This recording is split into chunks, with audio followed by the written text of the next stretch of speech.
Hello, welcome back to my world of stuff. It's time for part two of my journey back through the adventures of Indiana Jones in the Indiana Jones tapes.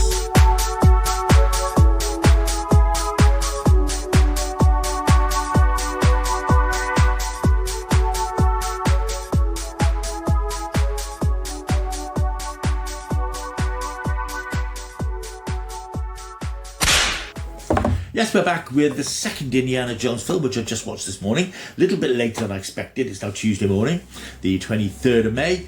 And following on from Indiana Jones and the Raiders of the Lost Ark, we have Indiana Jones and the Temple of Doom, which came out in 1985, the second Indiana Jones film, made incredibly, looking at it, on a budget of $28 million. I mean, I know we're talking about, 20, 30, nearly 40 years ago. Budgets have inflated a little bit since then. When you take in mind that the new Fast and Furious film Fast X, I think, it's got a budget of $300 million.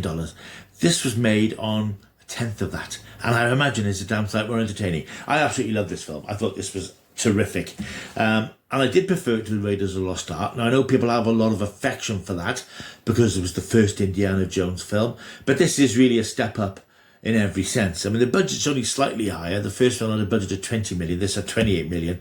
But this just seems much bigger, bolder, much more confident. Steven Spielberg really sort of upped the ante here in terms of his direction of the action sequences. And this is a big, mad action film of the type we get today, made on a budget of 200 million. Now, again, we're taking into account inflation. I'm sure if this was made today, it would be a $200 million film. But I think it's a hell of an achievement. And what's impressive about it particularly is how well it stands up today. Bearing in mind, again, this is the age before significant CGI and computer imaging. This is, again, all practical. There's clearly some green screen work, a couple of slightly dodgy bits here and there. But this is generally a film that's done practically. Practical sets, all that sort of stuff, which I just love to see practical things done in camera. It just takes you into the film a lot more. This is a great film. It's a much darker film than the first one. There's no doubt about that. And I know there was a lot of criticism about that at the time. And in fact, I understand the film wasn't incredibly well received when it came out. People did compare it unfavourably with Lost Ark.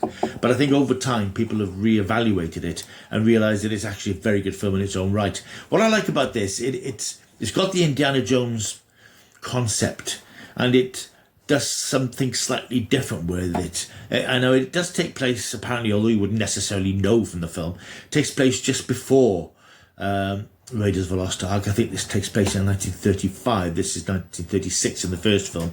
And there's nothing particularly about the film that makes that significant. And I think once you know that, it is odd because you know that Indiana Jones survives to have another adventure. But then, you know, the heroes always survive, so I don't think that's a big problem. In this one, the story, again, is fairly straightforward, but sort of doesn't stop. It starts off with Indiana Jones in Shanghai, where he's just finishing off a deal to recover some sacred remains to a gang of Chinese, as it turns out, gangsters. There's a frenetic escape from Shanghai. He finds himself in the company of one of the dancers at the club where the transaction was taking place. Her name is Willie. She's played by Kate Capstick, who, of course, was shortly to become the second Mrs. Steven Spielberg, and still is the second Mrs. Steven Spielberg to this day. She is the equivalent, if you like, of Marion in the previous film, but is an earlier incarnation of Indiana Jones's love interest, and clearly didn't last very long because she's gone by the next adventure, the previous film, if you like. Anyway, they escape with the help of Short Round, who is one of Indiana Jones's young assistants in Shanghai. He's played by Ke Huy Quan, quite famously in this particular film. And they just set off on this incredible non-stop roller coaster of adventure.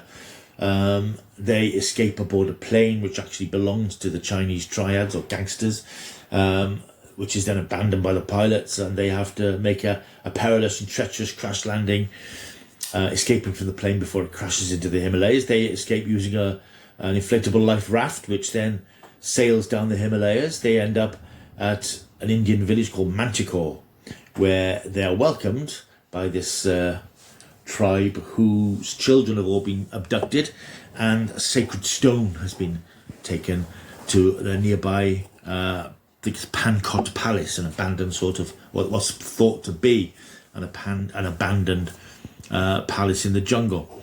Indiana Jones decides he's going to help out, try and find out what's happened to the kids and recover the stone, which then embarks on an extraordinary series of adventures under the city, where they encounter the Thuggies, or these sort of cultists who are conducting these quite gruesome ceremonies to their tribal gods, and it all sort of rattles off from there.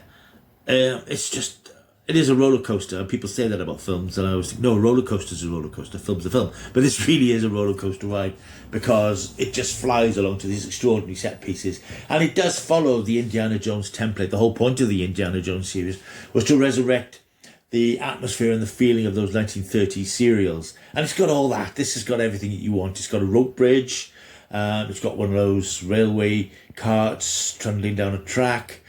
It's got wild animals. It's got some creepy crawlies.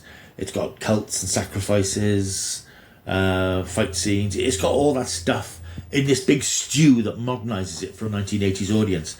And I will say how well it stands up visually and as an action film. As I said, 28 million doesn't seem like a lot of money these days. Of course, it was back then, but the scale of it is enormous. It really is a step up in terms of visual scale and story from the previous film, which I know, as I said, is very well regarded. But this, I just enjoyed this a lot more. I felt that Indiana Jones was a warmer character here.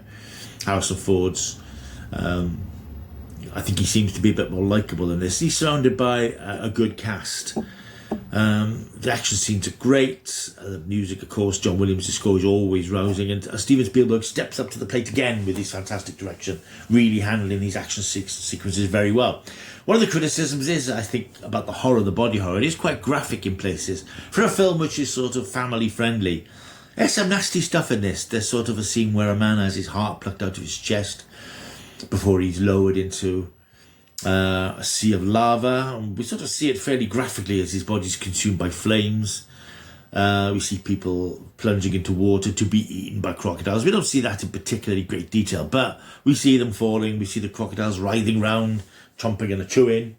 There's a sequence where a character is sort of dragged into one of these big stone roller things, and when the roller comes down again, there's blood all over it. So there's lots of graphic, sort of unusually graphic stuff. By today's standards, I've seen Evil Dead Rise, it's very tame, but it's unusually in your face for a 1980s family-friendly adventure film. But it does give a certain extra grittiness to Indiana Jones's adventures when, the stakes are high and there's some nasty things going on in the world that he inhabits. There's probably not a lot to say about it. I mean, I thought Kate Capstick was very good as Willie. I found her less irritating than Marion, in the previous film. Even though she has much the same purpose in the film by being the sort of damsel in distress, which is probably slightly old-fashioned and misogynistic these days. But it was, she runs around screaming and getting into trouble. But she's quite resourceful when needs be as well. So she plays her part in the action as well as being the potential victim. Short Round is great. The Thuggies are numerous and violent. And there's little nods back to the previous film. It's just a good time. I can't say a lot about it other than the fact that it was 2 hours on a drab day in the cinema room, and I really enjoyed it. Just put my feet up. Oh, incidentally, one of my legs is aching quite badly at the moment. Ouch. I think going back to the gym has jarred it a little bit, so you don't know what to do, do you? But no, it was 2 hours in the cinema room on a drab day, having a terrific time with an unpretentious classic adventure film, and I absolutely enjoyed it. My favourite of the two so far, and I suspect, knowing what's coming from the rest of the films, I know that Last Crusade is very good, because I saw that in the cinema at the time, but I'm going to give this, for pure enjoyment, I'm going to give this 10 out of 10, because I enjoyed it that much. And it's odd, because I've seen these films before, I have watched them all before, but they've not stayed in my memory for some reason. And as I said in the previous videos, because Indiana Jones isn't a cherished franchise for me, so they've come and gone. But watching them now, I can appreciate that these are hellishly good films. They really are, and I can understand why people are so passionate about them. But it's just odd that I've seen them and can't really remember them. So I'm looking forward next to watching The Last Crusade. I'm even looking forward to seeing Kingdom of the Crystal Skull. because it'll be interesting to, having seen them in short succession, to see the development, not so much of the character, but of Harrison Ford aging, I suppose. So anyway, that's what I thought of Indiana Jones and the Temple of Doom. So there, what do you think of it? Leave a comment down before. I know that Mr. Andrew Dexter, it's his favourite, so he went to see it in Cinema in Bargoed, which is just up the road from me, with his father back in the day. So I know it's his favourite of the four, and certainly I think it's going to be a tough one to beat as far as I'm concerned. So why not leave a comment down there? You can subscribe there, like, share, thumbs up and all sort of stuff. Subscribe as well, because subscribers are just frozen at the moment, frozen in time. So yeah, subscribe if you've come across this video and thought it was tolerable, because there's more coming up very soon. Right, thank you for watching. Next up is Indiana Jones and the Last Crusade, coming soon. Until then, keep taking the stuff.